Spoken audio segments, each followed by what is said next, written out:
Hello everyone. Today we are talking about the aromatic compound. Aromatic compound is based on the three major parts. Three major portions we have to find out the aromatic compound. Which one? First is follow Huckel's rule. ठीक है. Follow Huckel's rule. Planar resonance. Cyclic and planar.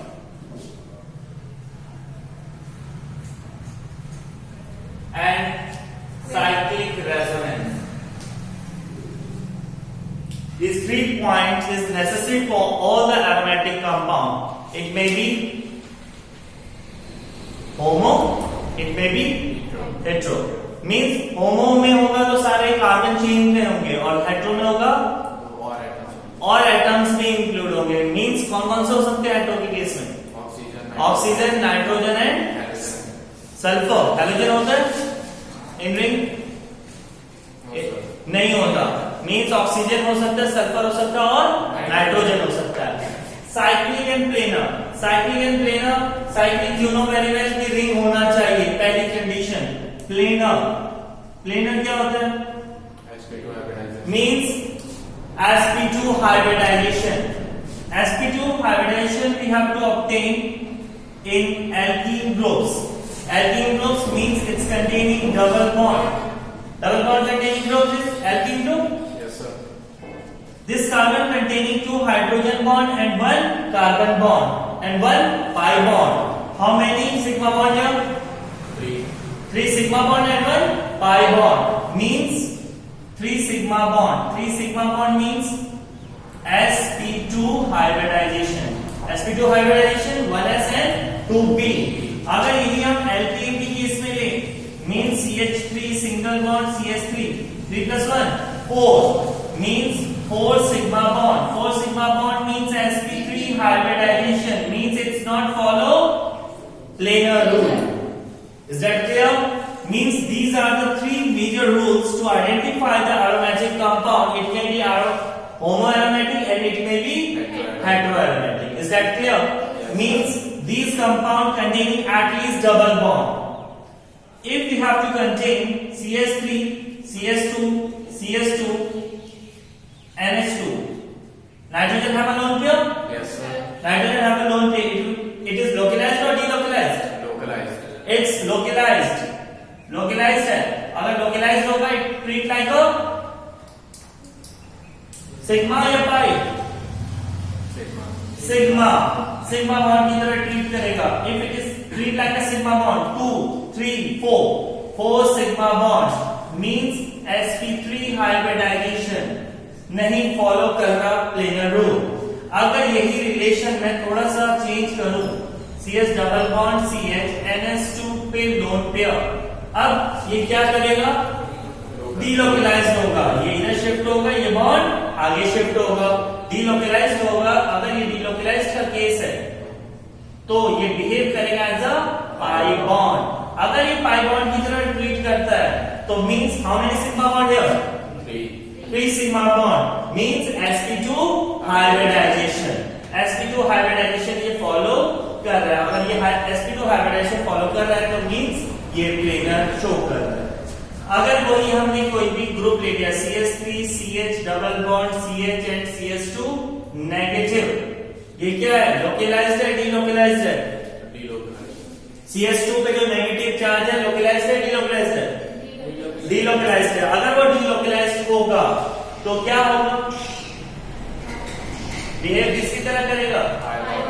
पाई की तरह treat करेगा. अगर ये पाई है तो क्या होगा? sp2 hybridization means planar. और सेम यहीं पे हम सिंगल बॉन्ड में कन्वर्ट कर दे तो वो क्या बन जाएगा? लोकलाइज्ड या delocalised? Localised mean sp3 hybridisation. तो ये चीजें आपको ध्यान में देना है. ठीक है.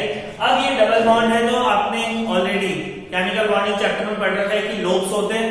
लोब्स में जो हाइब्रिडाइज्ड ऑर्बिटल्स होते हैं वो क्या करते हैं? अटैच होते हैं through which bond? Sigma bond. sp3 जो आपने लोब्स पढ़े रखे हैं सेम वही लोब्स हैं.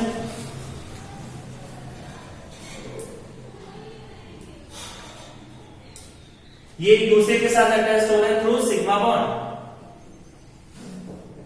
ये आपको ऑलरेडी पहले भी बता रखा है, ठीक है। ये आपका क्या है, सिग्मा बॉन्ड है, यानी हाइब्रिडाइज्ड ऑर्बिटल। अगर इसके साथ यहाँ पे ये बना रखा है, तो ये कौन सा है, अनहाइब्रिडाइज्ड ऑर्बिटल है। तो सारे ही पी के ऑर्बिटल्स, लेकिन ये वाला जो डार्क लाइन है दैट इज सिग्मा बॉन्ड, और ये ऊपर वाला जो साइड से बना हुआ है पाई बॉन्ड। इसलिए डबल बॉन्ड में हम आइडेंटिफाई नहीं कर पाते कि which one is sigma and which one is pi, क्योंकि अगर ऊपर वाला हिस्सा है, अगर मैंने इधर पे जोड़ दिया, ये क्या जुड़ा हुआ है, हाइड्रोजन या कोई भी ग्रुप जोड़ सकता है। अगर मैंने एल्कीन लिया हुआ है तो ये केस है, अदरवाइज आप लॉन्गेस्ट ग्रुप भी ले सकते हैं, कोई प्रॉब्लम नहीं है, राइट। ये हाइड्रोजन हुआ और ये हाइड्रोजन, ओके। अगर मान लीजिए यही ऑर्बिटल है, अगर दो लोब से ऊपर से सिग्मा बॉन्ड से सिग्मा बॉन्ड तो बन रहा है, वो तो बिल्कुल एक दूसरे से अटैच्ड है, लेकिन अगर पाई बॉन्ड है, अगर ऊपर का लोब एक दूसरे के नजदीक आएगा तो नीचे का लोब ऑटोमेटिकली दूर हो जाएगा, और नीचे से अगर बना रहा है तो ऊपर का दूर हो जाएगा। मींस एट अ टाइम ऊपर का अगर सिग्मा है तो नीचे वाला अपने आप ही क्या बना देगा, पाई बना देगा, और नीचे वाला अगर सिग्मा है तो ऊपर वाला पाई। इसलिए हम आइडेंटिफाई नहीं कर पाते, इसलिए हम हाइपोथेटिकल कंडीशन में मान लेते हैं कि कोई भी एक सिग्मा होगा, कोई भी पाई। बट अगर वही ट्रिपल बॉन्ड है तो उस केस में क्या होता है, बीच वाला सिग्मा ऊपर नहीं चलता, मींस उसमें स्ट्रेट लाइन बनता है, लीनियर केस होता है। लीनियर के केस में क्या है, आपके पास इस तरीके से लोब्स बनते हैं, और ये हाइड्रोजन से जुड़ा हुआ है, हाइड्रोजन से ये आपका कौन सा बॉन्ड बना रहा है, sigma bond, this one is the sigma bond, और ये सिग्मा बॉन्ड होगा तो ये कौन से ऑर्बिटल में है, pz ऑर्बिटल, pz ऑर्बिटल में होता है। और बाकी जो है आपका y एक्सिस और x एक्सिस, कोई भी आप ले सकते हैं, ऐसा कोई दिक्कत नहीं है।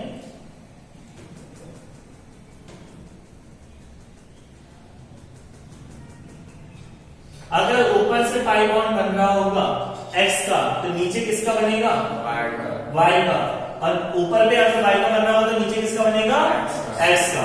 मींस एक टाइम में एक ही का बनेगा, क्योंकि ऊपर के लोग अगर नजदीक आएंगे तो नीचे के लोग ऑटोमेटिकली अलग हो जाएंगे। ये तो सिंपल सी बात थी, तो इसे डिस्कस करने की हमें जरूरत नहीं है। अब हम पहुंचते हैं नेक्स्ट, साइक्लिक मींस रिंग होना चाहिए, प्लेनर आपने पढ़ लिया कि sp2 हाइब्रिडाइजेशन होना चाहिए। Follow Huckel's rule, you know very well. Huckel's rule क्या होता है, 4n plus 2 pi electron, 4n plus 2 pi electron, it means 4n plus 2 pi electron, 4n plus 2 pi electron है। ये फॉर्मूला किसने दिया, हगल्स ने दिया, इस वजह से क्या है, हगल्स रूल है। If n is equals to 0, it means 6 कैसे होता है, मुझे नहीं समझ में आ रहा। Okay, 0 multiply by 4 plus 2 is 2, ठीक है। 6 नहीं हो सकता, प्रैक्टिकली, थ्योरेटिकली, हाइपोथेटिकली, किसी भी कंडीशन में नहीं हो सकता। 2 pi electrons, 2 pi electrons means how many pairs, one pair, one pair होगा। if n is equals to 1, 6 pi electron means 3 pairs, then n is equals to 2 means 10 pi electrons means 5 pairs, n is equals to means 14. Next, n is equals to 4, 18, and then 18, ये कितना हो गया आपका, 9 pair. तो आप observe कर रहे हैं ऐसे सो ऑन, ये चलता जाएगा, सीरीज कंटिन्यूसली चलती जाएगी। तो इस केस में ये आपके कितने जो पेयर्स होंगे वो डेफिनेटली किसमें होने चाहिए, ऑड फॉर्म में। अगर वो इवन है तो वो एरोमेटिक नहीं होगा, अगर वो एरोमेटिक नहीं होगा तो क्या होगा, नॉन एरोमेटिक। आपके केस में, आपके सिलेबस में एंटी एरोमेटिक वाला केस नहीं है, लेकिन फिर भी उसे भी डिस्कस किया जाएगा। एंटी एरोमेटिक भी होता है, aromatic, non aromatic, anti aromatic, okay. इसमें मॉडुलस रूल भी रहता है, ठीक है, वो बाद में डिस्कस किया जाएगा। तो आपका जो हगल्स रूल है इसकी कंडीशन क्या है कि ऑड पेयर ऑफ इलेक्ट्रॉन्स होने चाहिए, यानी पाई बॉन्ड आप सीधा काउंट कर लीजिए कि वो कितने हैं, और वो बता देगा। अगर इवन है तो वो नहीं फॉलो करेगा, ये नॉन एरोमेटिक। अगर वो ऑड है तो वो कैसा होगा, एरोमेटिक होगा। ऐसा नहीं कह सकते, सिर्फ हगल्स रूल फॉलो करना है। अभी हमें रेजोनेंस भी देखना है। रेजोनेंस आप सबको आता है, रेजोनेंस के केस में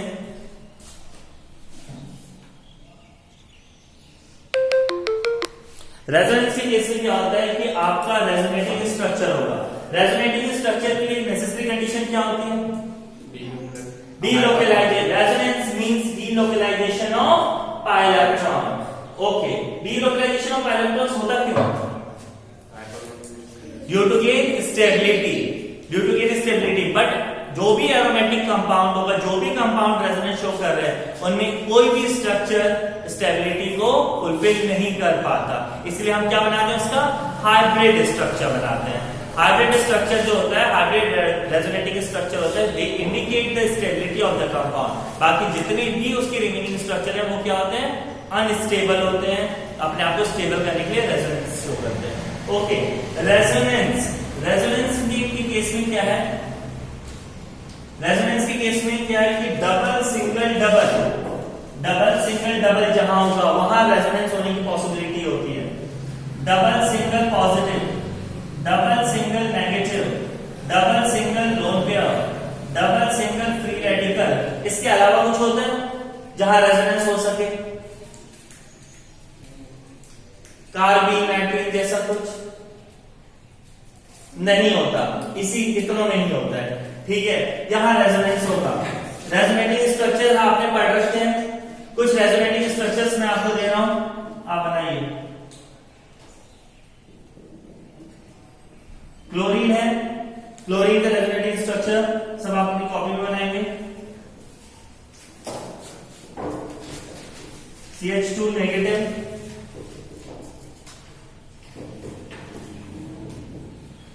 CH2 पॉजिटिव,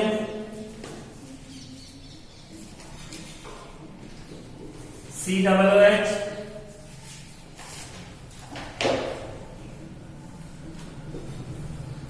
NO2,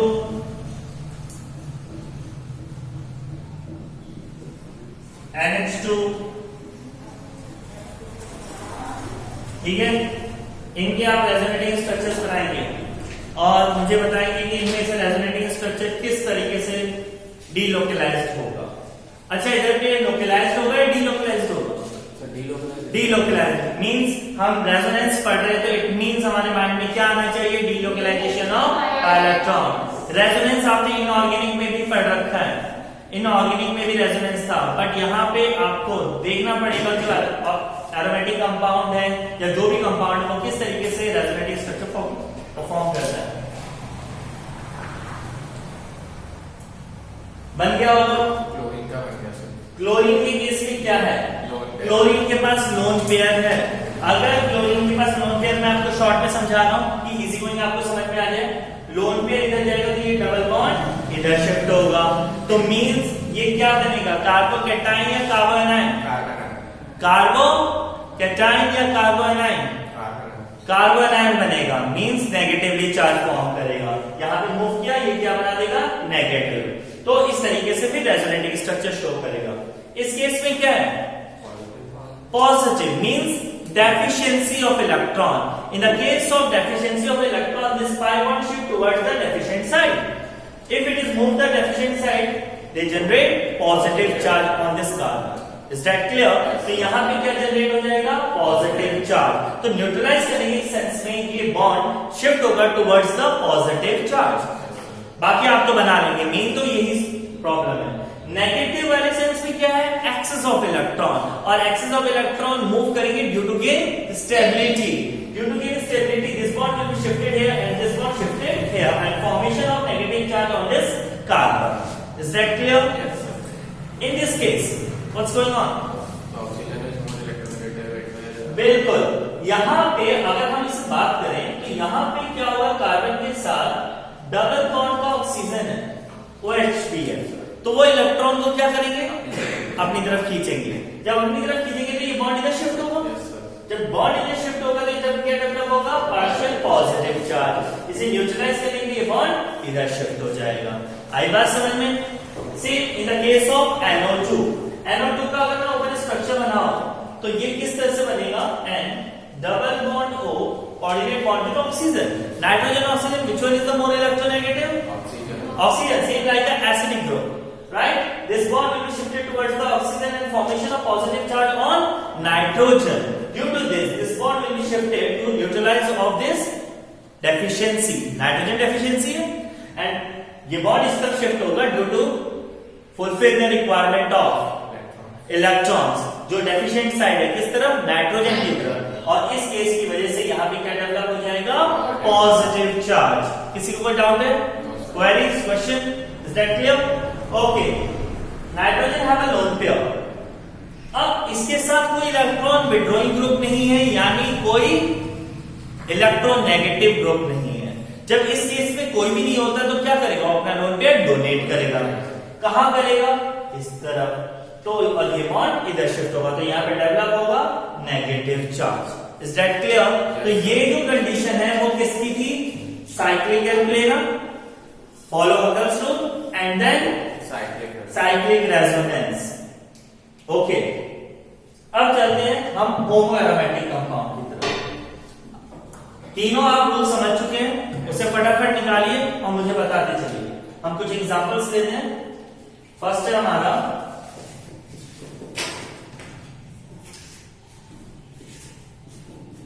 बताइए एरोमेटिक है कि नहीं है, चेक कीजिए फटाफट। है। इस केस में क्या है, दो बॉन्ड इधर, एक और हाइड्रोजन होगा, 3 बॉन्ड, sp2 हाइब्रिडाइजेशन। सेम इधर पे 1 2 और एक हाइड्रोजन, 1 2 और एक हाइड्रोजन, यानी साइक्लिक एंड प्लेनर है। तो मैं सिर्फ थोड़ा शॉर्ट में लिख देता हूं, साइक्लिक एंड प्लेनर है। हकल्स रूल फॉलो करेगा, हकल्स रूल भी फॉलो कर रहा है because single pair of pi electrons है। ओके, रेजोनेंस करेगा, ये बॉन्ड इधर शिफ्ट होगा, इधर डेफिशिएंसी, ये इधर शिफ्ट होगा, इधर डेफिशिएंसी, यानी रेजोनेंस को फुलफिल करेगा। चलिए, ये तो बहुत इजी सा था, थोड़ा और इजी करा लेते हैं। ये भी करेगा, फटाफट करो, मुझे बताते जाओ, देखते जाओ और बताते जाओ।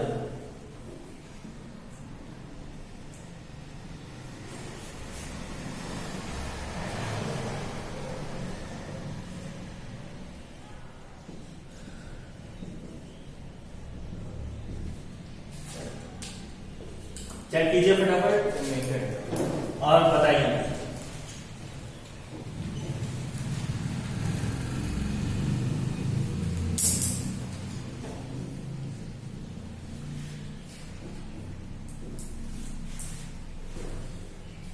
ये क्या है, बेंजीन।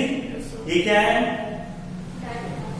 डाइफिनाइल नहीं है, डाइफिनाइल ये नहीं होता, नैप्थलीन है। अगर 3 हो जाएगा तो एंथ्रासीन हो जाएगा, ठीक है। और अगर ऊपर की इधर लगेगा तो एंथ्रासीन, इधर लगेगा तो पेनिट्रिन, ठीक है। बट इतना जरूरी नहीं था आपके लिए, इतना काफी है। ओके, आगे बढ़ते हैं।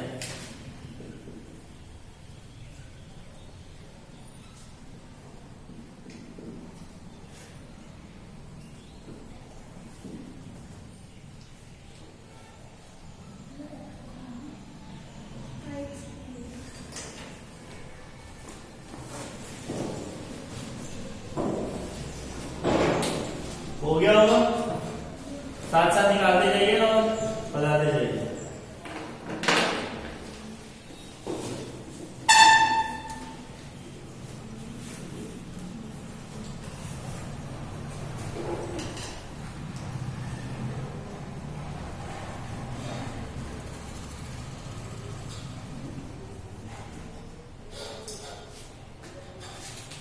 तो थर्ड और फोर्थ नहीं करेंगे, थर्ड और फोर्थ नहीं करेंगे।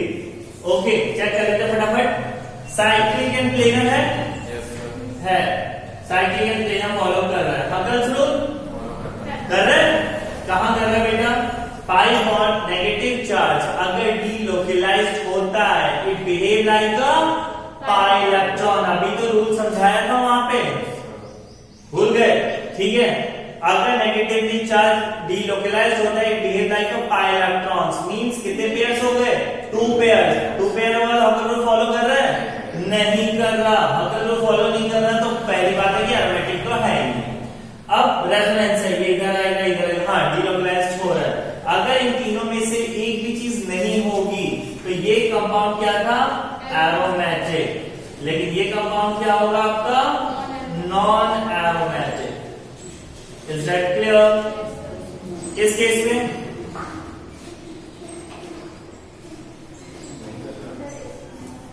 इस केस में क्या है, साइक्लिक एंड प्लेनर है।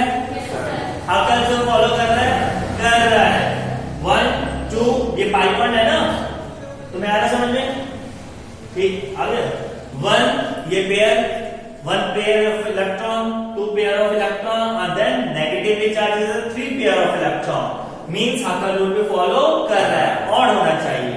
रेजोनेंस है double single double, double single negative, negative single double, resonance show कर रहा है, ये एरोमेटिक है। नेक्स्ट वाला नहीं है क्योंकि दो ही तो पेयर है, ये वाला पॉजिटिव है, ये नॉन एरोमेटिक है क्योंकि हाकल से फॉलो नहीं कर रहा। Benzene you know very well, it's a aromatic compound. Aromatic compound है एराइल कंपाउंड, डिफरेंस क्या है दोनों में? कोई डिफरेंस नहीं है, वो सेम ही होता है, लेकिन जनरली हम कहते हैं एरोमेटिक कंपाउंड जो है वही एराइल कंपाउंड होते हैं। ओके, तो अब यहाँ पे बेंजीन जो है 3 पेयर है, साइक्लिक एंड प्लेनर है, रेजोनेंस भी शो कर रहा है, एरोमेटिक। अब आप लोग हवा में सॉल्व इसमें कर पा रहे हैं क्योंकि आपको रूल्स ऑन टिप्स हो गए। इधर पे बताइए, एरोमेटिक है, ओके, साइक्लिक एंड प्लेनर है, हाकल से फॉलो कर रहा है, 5 पेयर ऑफ इलेक्ट्रॉन्स है, राइट। लेकिन ये रेजोनेंस है कि नहीं? रेजोनेटिंग स्ट्रक्चर परफॉर्म करेगा कि नहीं करेगा? बनाइए, कॉपी बनाइए फटाफट कि ये रेजोनेटिंग स्ट्रक्चर देगा या नहीं देगा। अगर इन तीनों में से एक रूल भी फुलफिल नहीं कर पा रहा तो वो कंपाउंड आपका एरोमेटिक नहीं है। Here we are not identify the organic compound on the basis of fragrance. We have to obtain on the basis of 3 major rules: cyclic and planar, Huckel's rule, and then cyclic resonance. They help you to identify if aromatic or not. Is it aromatic? What is this? बोलिए, aromatic है या नहीं है? It's aromatic. क्या resonance होगा? सुधार वही समझाना है मुझे, ठीक है। ये बॉन्ड इधर शिफ्ट होगा, ये बॉन्ड इधर शिफ्ट होगा, ये बॉन्ड इधर शिफ्ट होगा, ये बॉन्ड इधर शिफ्ट होगा। लेकिन अगर जो बॉन्ड इधर शिफ्ट होगा तो वो इधर भी तो टेक पार्ट कर सकता है, कॉमन तो है, तो वो इधर टेक पार्ट करेगा, ये इधर टेक पार्ट करेगा, ये इधर, ऐसी NN3 है ना। ये आपका, ये क्या होगा, नेफ्रीन हो गया। इसके बाद क्या होगा, एंथ्रासीन।